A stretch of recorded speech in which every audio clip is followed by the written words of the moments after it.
ASO मुख्य 2013 या परीक्षेतला हा प्रश्न आहे. एक्स बरोबर -3 असेल तर खालील राशीची किंमत काढा. त्यांनी आपल्याला ह्याची किंमत काढायची आहे. खाली पर्याय मांडले आहेत. तर ज्या ठिकाणी एक्स असेल त्या ठिकाणी -3 लिहायचे.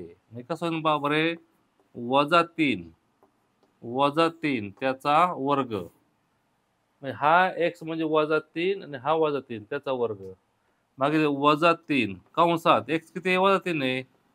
-3 चा वर्ग अधिक एक्स किती आहे? -3 -5. -3 आणि -3 समान चिन्ह आहे. त्यांची बेरीज होणार. उत्तर आलं -6 चा वर्ग भागिले -3 कंसात 3 चा वर्ग 9, तो अधिक 9 येणार. तर फक्त 9 आला. अधिक -3 -5 आले.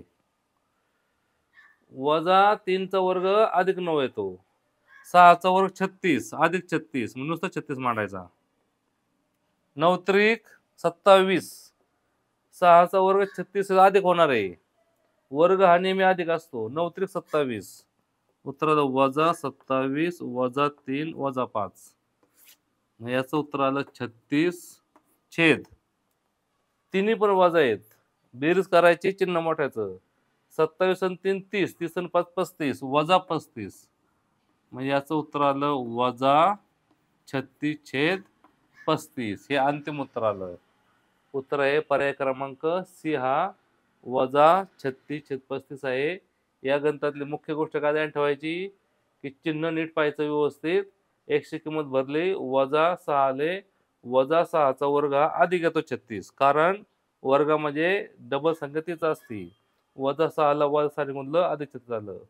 -3 चा वर्ग अधिक 9 आला. 27 वजा आले. हे तिन्ही वजा असल्यामुळे बेरीज करून चिन्ह वजा आलं. -35. 36 छेद -35 उत्तर आलं -36/35.